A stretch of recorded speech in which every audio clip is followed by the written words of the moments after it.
So what's up mga kumag, I'm back, ang inyong online judge, walang iba kundi Judge Jinan. Okay guys, as promised, babalansehin natin yung mga request nyo from Pulo, FRBL, and Motus, then Flip Top. Okay, so ngayon, kung updated kayo sa channel natin, meron na tayong dalawang upload sa Pulo, may dalawang upload na tayo sa FRBL. Tapos ngayon, Ronan versus 7K sa Motus.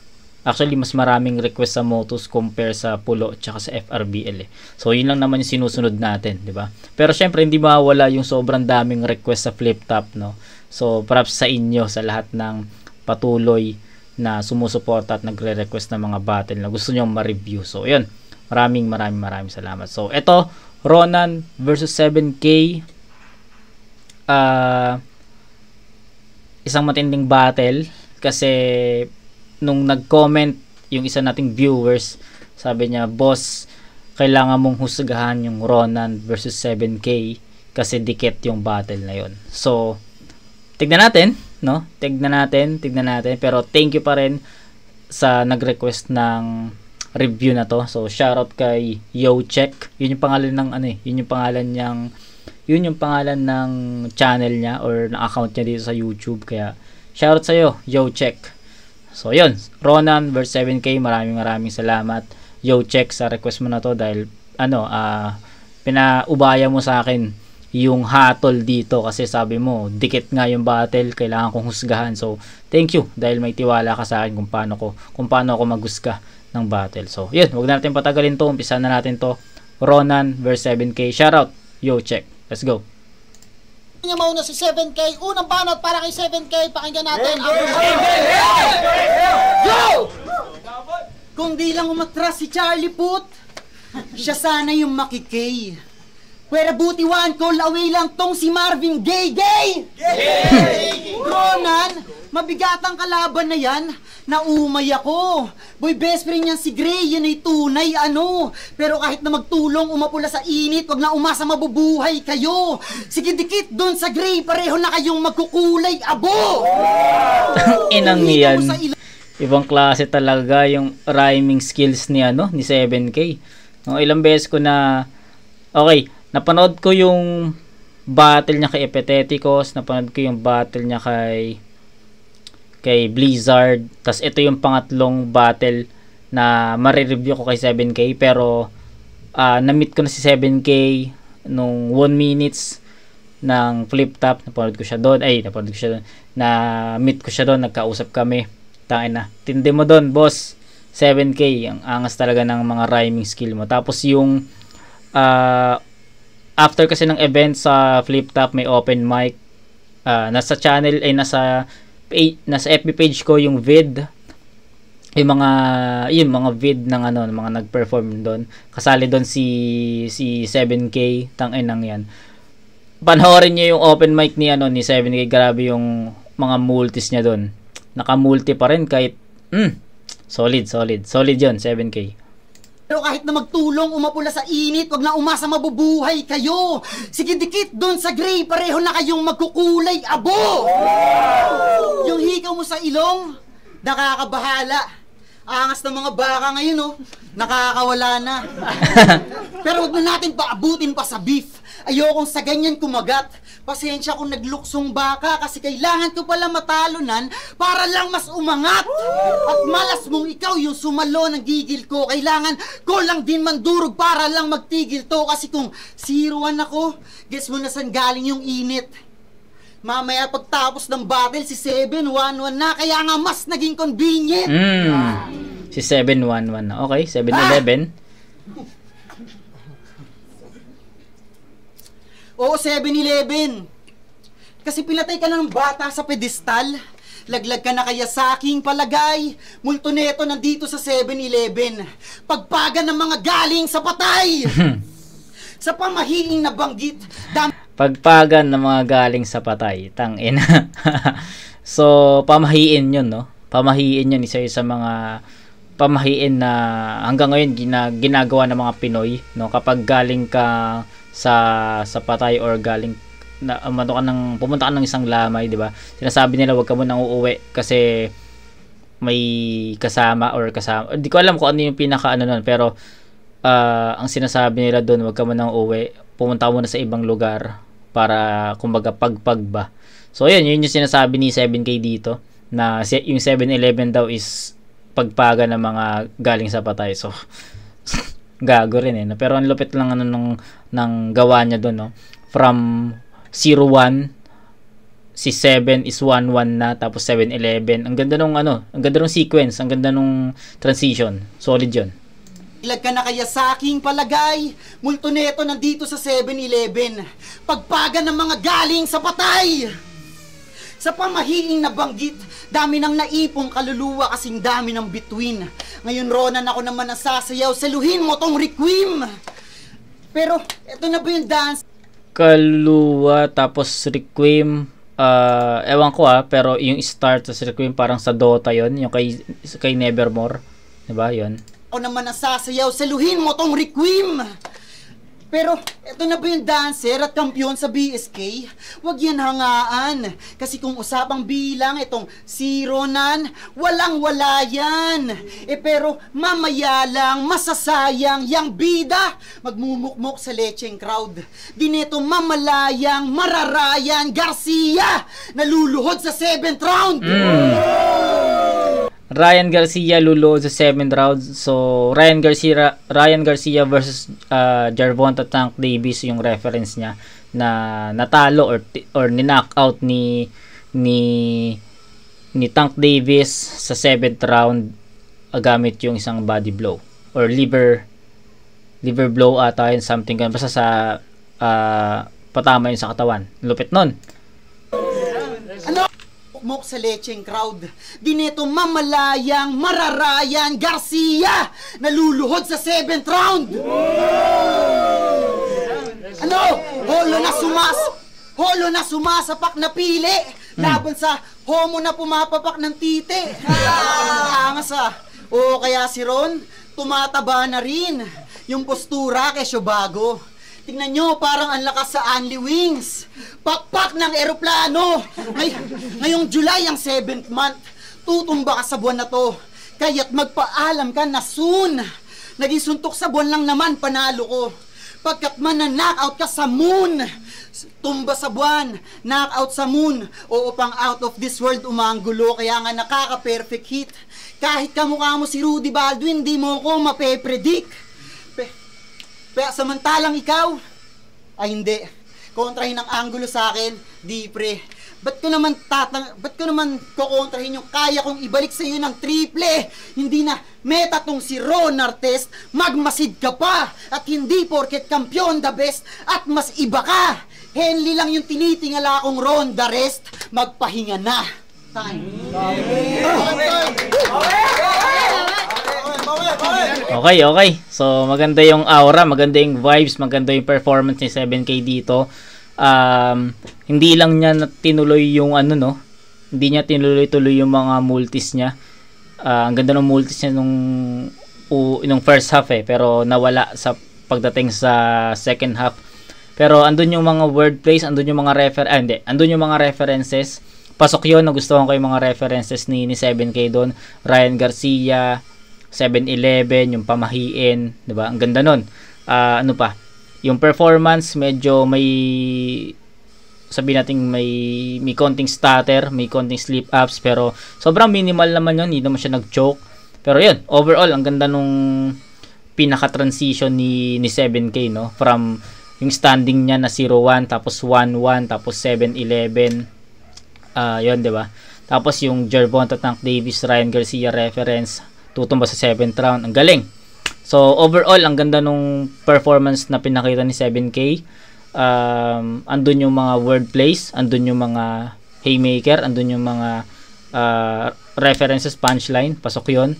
So, tignan natin kung anong bawi ni Ronan dito. Anong banat kay Ronan? Sinisita pa na nahulog ako sa pedestal. Pero yun ay malaking sampal sa'yo na kailangan ko pa mahulog sa pedestal para makalaban mo ako. Game! Ako'y talo sa pedestal. At sa pagbawi, Motus game. Hindi man nakuha 20 taon na grand prize, sapat na siguro 7K. 7K! Tacoma. Hindi ba ako lugi, sir? Kasi may Ets na yung estilo balanse, may Espero na yung lyricismo grabe, may Chito na sa musika suabe, at may 3-time champ na Casper. Habang siya, yung taga-edit ng poster. Oo, kaya ka napasok sa Tacoma para may taga-edit sila ng poster, hindi to joke.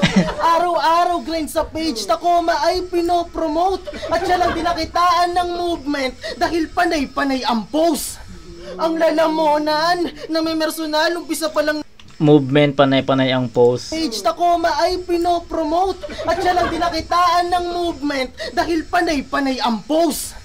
Ang Di nakitaan ng movement kasi panay-panay ang post. So nilaro ni Ronan yung post tsaka sa post, no? Ayos 'yun.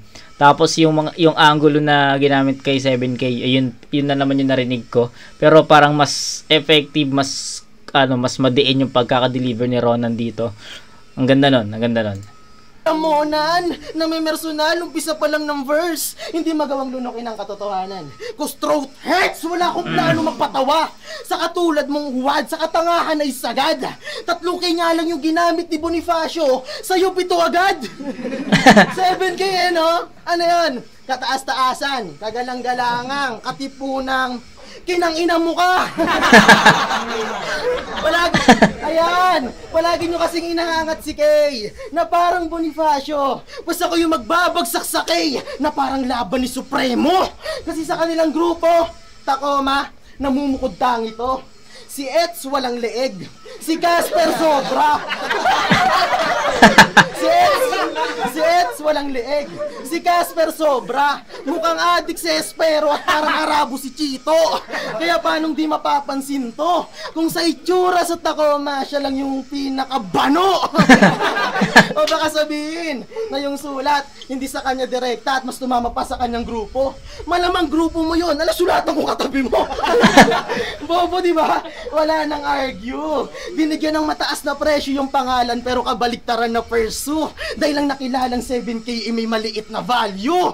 Sige, tulungan nyo si 7. Katangahan lang babalot na si 7 ngayong 8 hindi aabot. Napanood ko ibang battle mo. Grabe, ang galing. Ang husay mo pala, no? Sa photo editing. Oo, kasi edit pa yung need dahil pa dragging yung right ni hindi nga ma-maintain yung balance na part. Kaya't bakit binansagan yung photo artist kayong hindi nga ma-fix art? Ito na yung exciting part. Kasi si Bakin tong 7K nang ganap ka ng mahubog. Oo, si 7 karat at ngayon matutubog. Last battle, talo. 0-1 sumalamin. Gusto ngayon ni 7, 1-1. Kahit 24 oras siyang gising.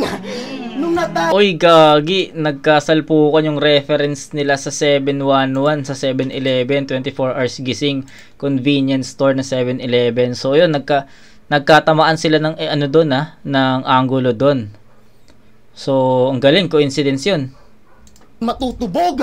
Last battle, talo. 0-1 sumalamin. Gusto ngayon ni 7, 1-1. Kahit 24 oras siyang gising.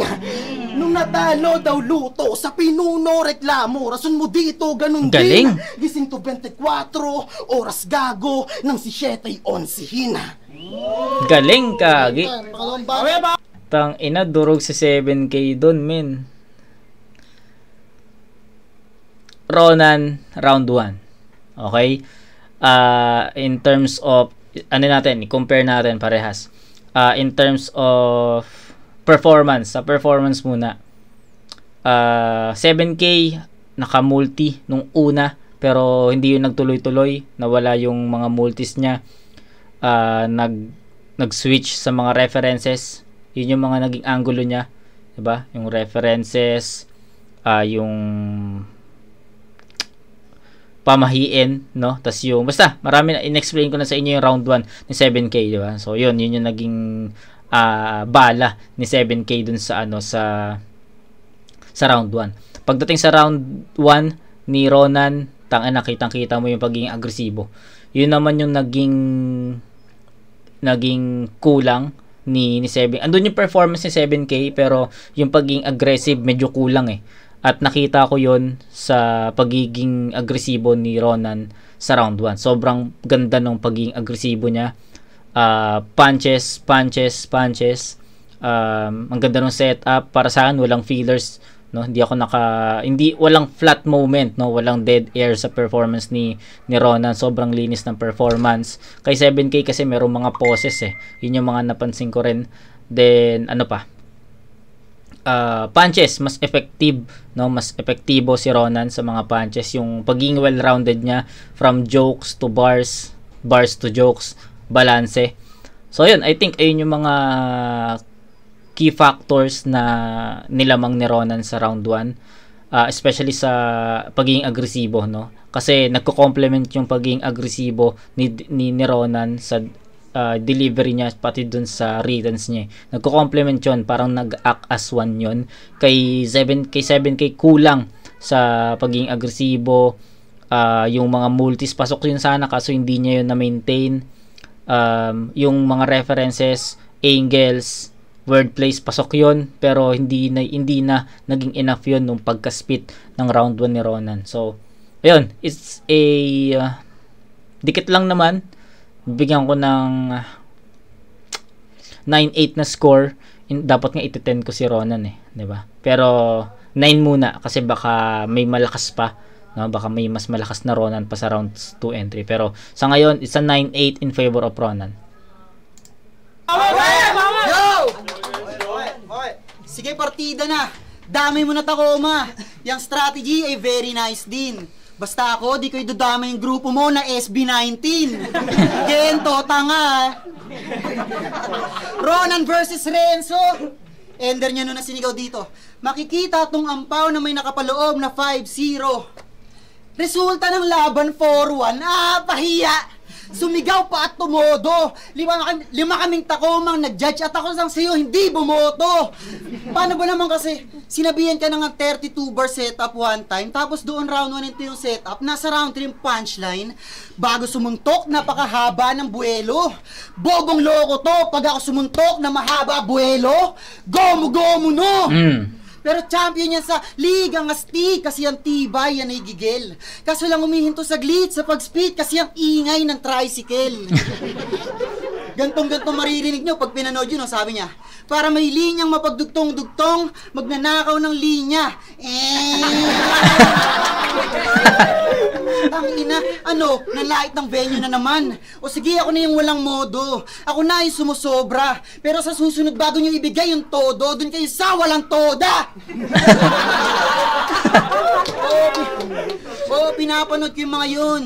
Huwag kang mag-alala, walang lane marking na magaganap. Di uso sa akin ganyang palabas. Tsaka ilalain mo kung wala rin namang malakas. Pero di lang Motus, pati BSK, Ekisan at FRBL yan nalalaro.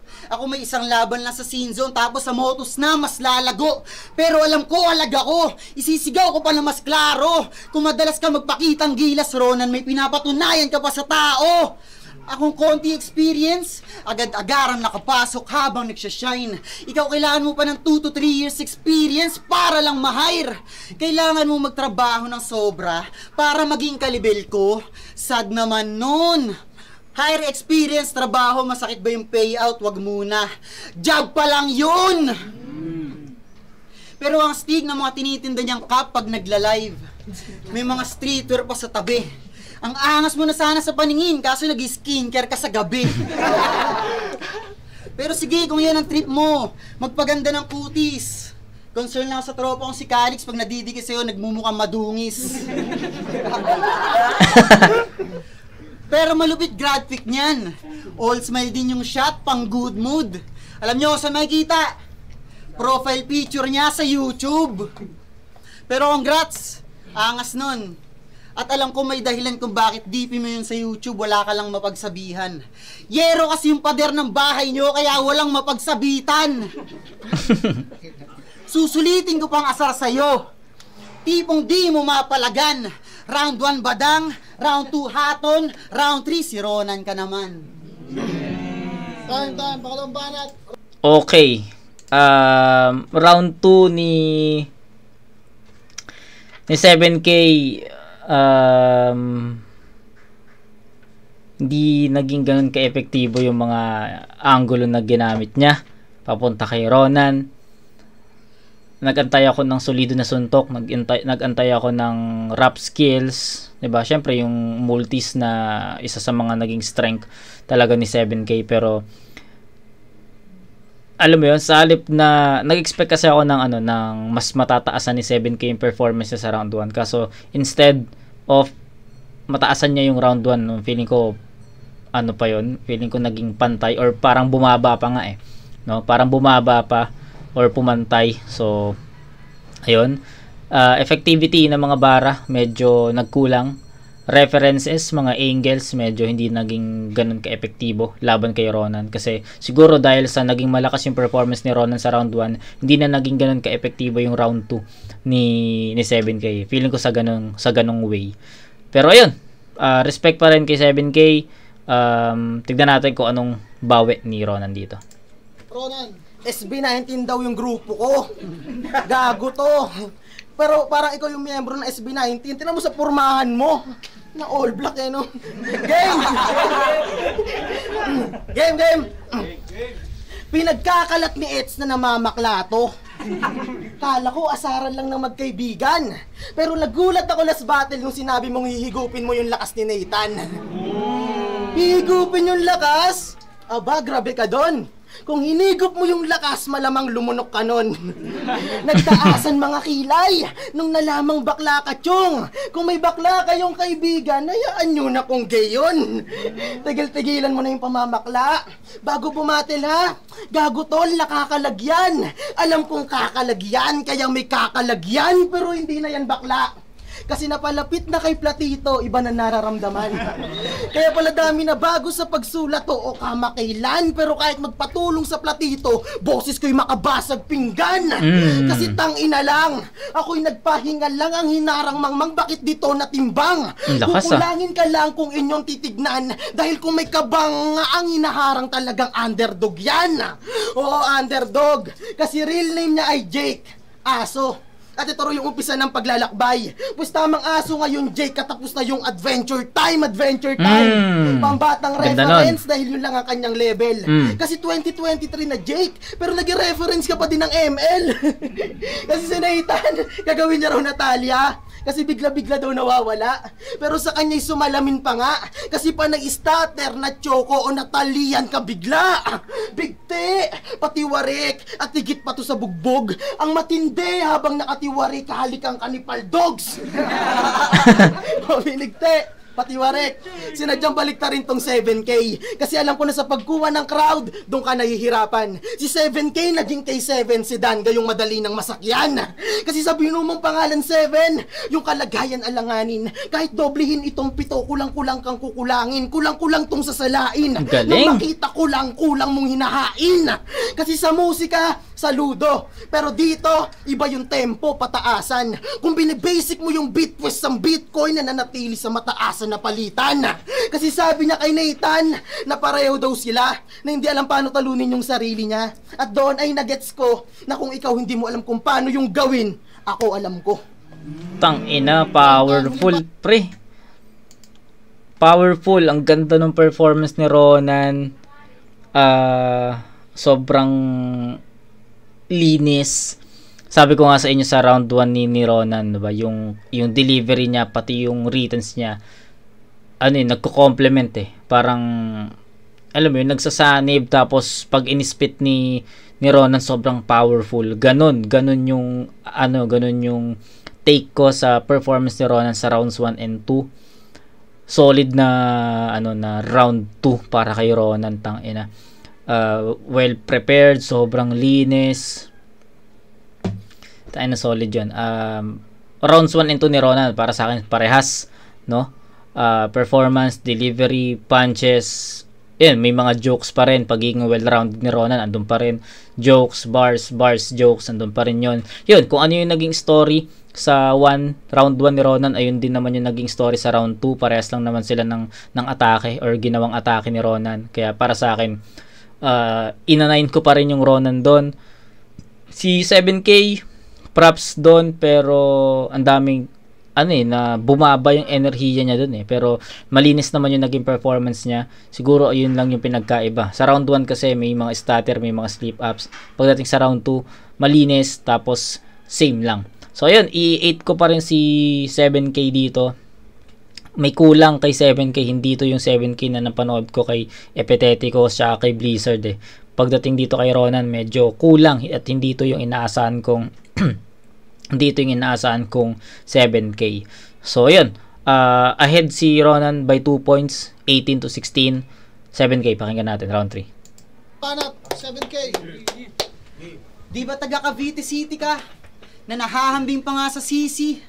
Pwes sa kamay ng Bulacan, makikitang duguan. Huwag mo sasabing si MC kasi wala na magagawa yung sisi, wag na kayong magturuan. Pero diba, at hindi porke tinuring kang kapatid sa Cavite, pasado na. Kasi Ronan, kung produkto ka nga ng Cavite, bastardo ka. Oo, ganun kalungkot. Nalaman sa wakas, masama ang loob nitong anak sa labas. Wala kang pamilya, malas mo't hindi yan nabibili. Putok ka na nga sa buho, wala ka pa sa family tree.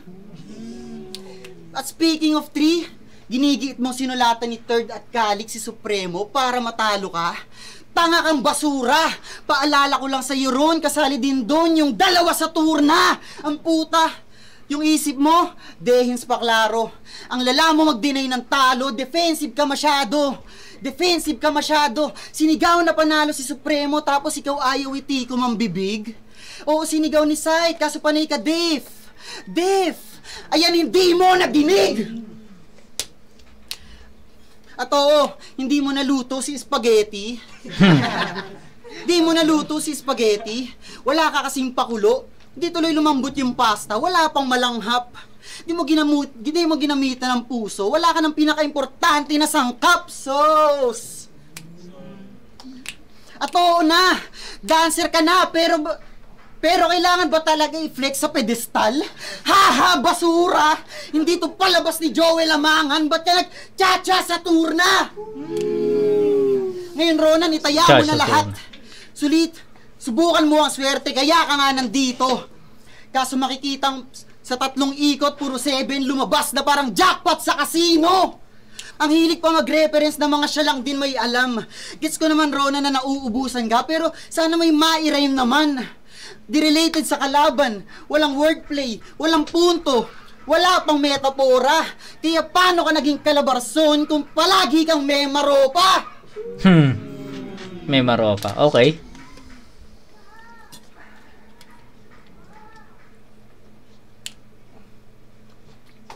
Yung mga taong nagtitiis sa rounds mo, napipikon mo na.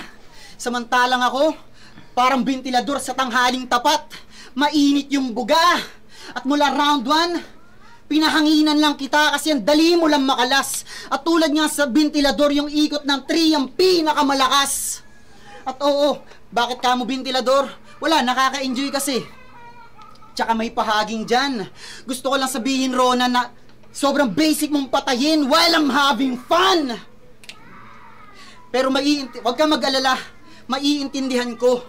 Kung malulungkot ka ngayon, maluluhod na makahon, pero malulugod na baon ng uupo na kampyon sa susunod na taon. Kita kis pedestal 3. Joke lang, hindi pa! Bago ko tapusin yung round 3, gusto ko lang sabihin magtigil ka na sa battle rap, magsabay na kayo ni Shanti!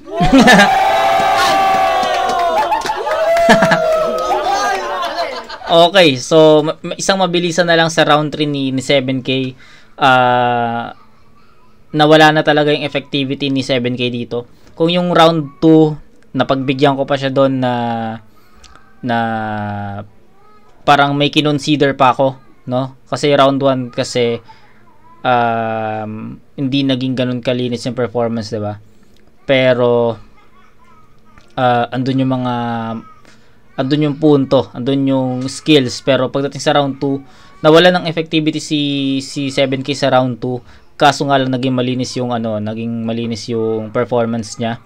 Kaya still binigyan ko pa rin ng same na score yon. Pero sa round 3 naulit na naman yon, naging malinis yung naulit yung performance niya sa round 1 na may mga stutter, may mga slip ups, then naulit din yung performance niya sa round 2 na hindi naging ganun ka-effective. So, pinaghalo ni 7K yung 1 and 2 niya eh.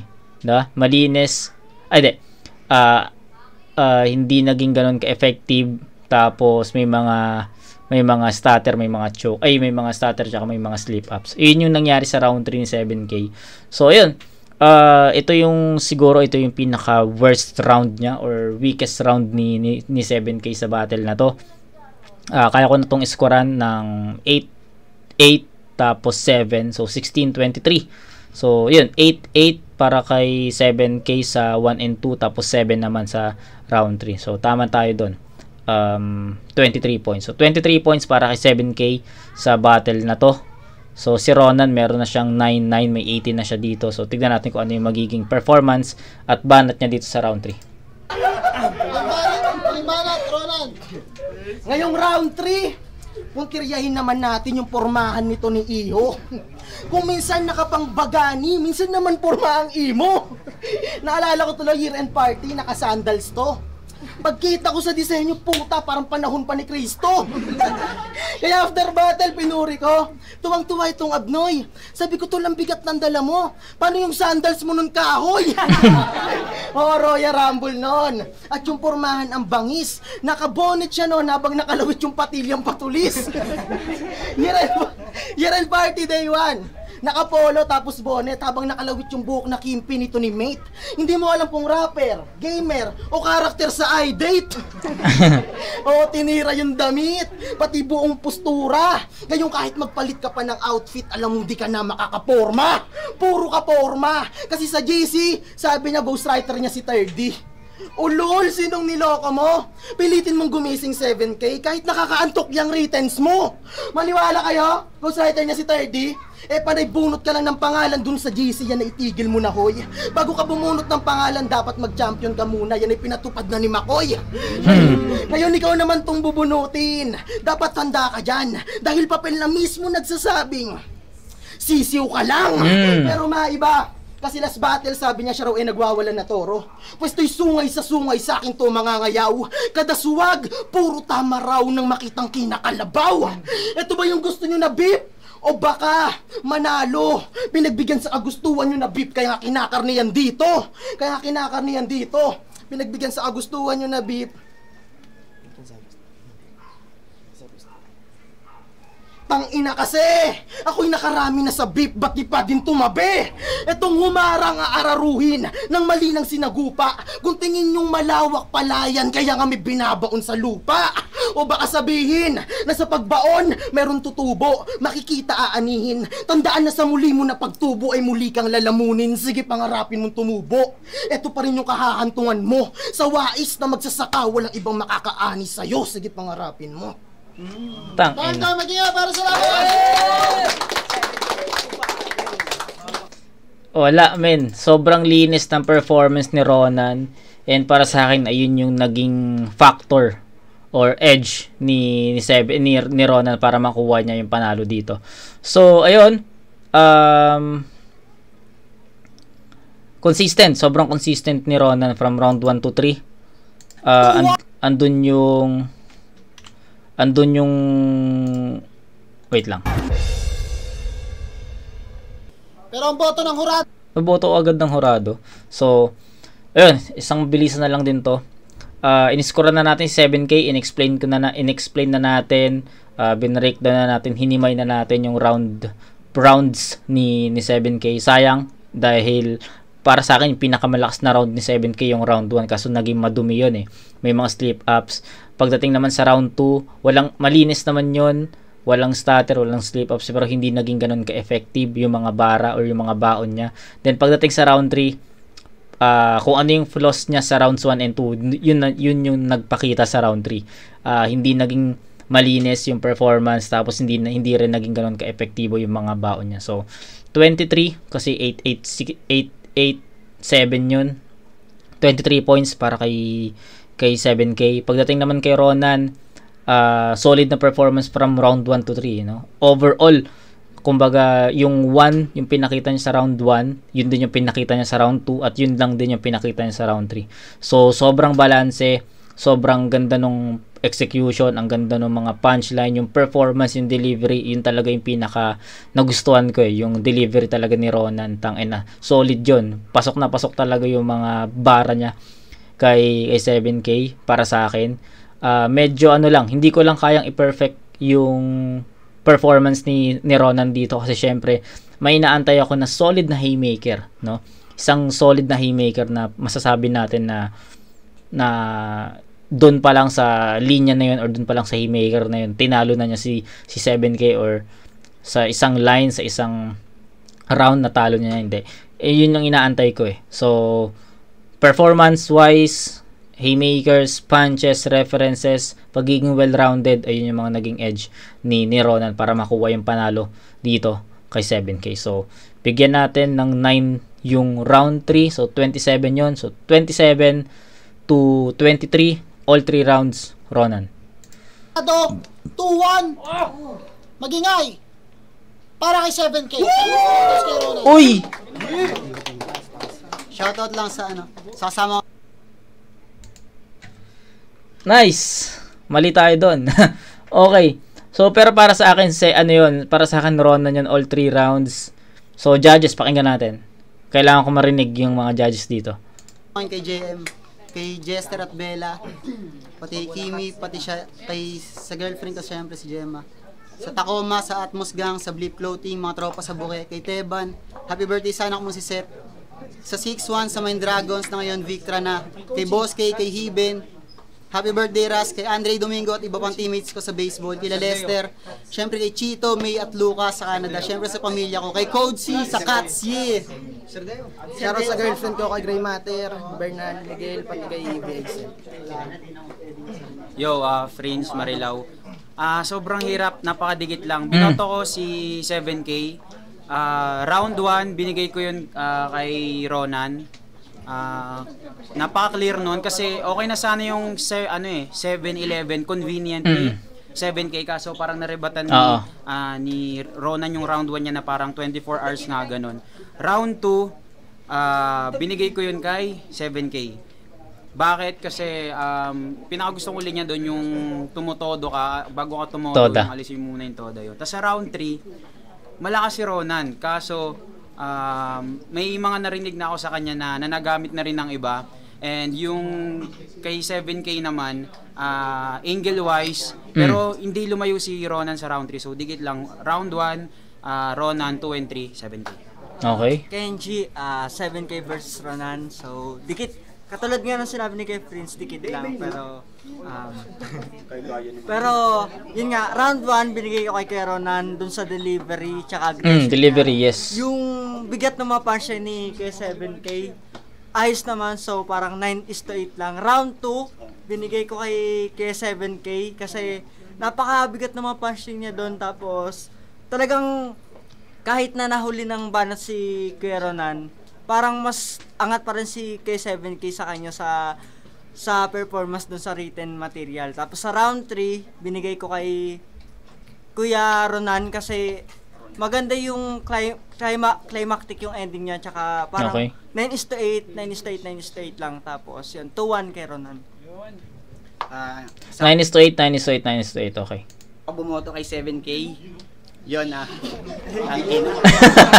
JN muna, JN ang 7-head sa artikulo. Ayun, round 1, tinay ko yun kasi kita nyo naman na talagang pukpukan sila sa round 1. Round 3, tie din. So, wala namang masyado, hindi naman sila nagkalayo ng linya doon, so tie. So, sa round 2 na lang ako nagbase. So, ayun, sa round 2 kasi parang mas lumamang sa akin si 7K. So, ayun. Pero, ayoko nga sana bumoto, sabi ko tie, kaso ayaw ni Boss Sight. So, ayun, 2-1, tie 1 and 3, tapos round 2, 7K. So, ayun. Okay, dikit nga. So, naniniwala na ako kay Yocheck, no? Shoutout sa'yo, Yocheck, na dikit nga yung battle. Pero ayun, para sa akin, I'll go for Ronan, no? Tropa yan si 7K. Nakakausap ko naman yan si 7K. Na-review ko na yan ng ilang beses. Pangatlong beses ko na na-review si 7K sa Motus. Nakausap ko na siya personal. Sabi ko sa kanya, sobrang hanga ako dun sa ginawa niyang multis kay Epitheticus yung buong round 1. no? Buong round 1 niya kay Epitheticus, sobrang napabilib niya ako dun sa multis. So yun, nakausap ko na yan, alam na ni 7K yan, nakausap ko na yan si 7K. So yun, pero congrats kay 7K sa battle na to, siya yung panalo dito. Pero yun nga, based sa breakdown natin at saka sa mga opinions natin, I'll go for Ronan all 3 rounds. So yun, I think hindi naman tumama sa ni 7K, no? Kaya congrats sa inyong dalawa. So ayun, shoutout kay Yocheck, I agree sa comment niya dito na sobrang dikit nga daw talaga ng battle na to, and I agree, no?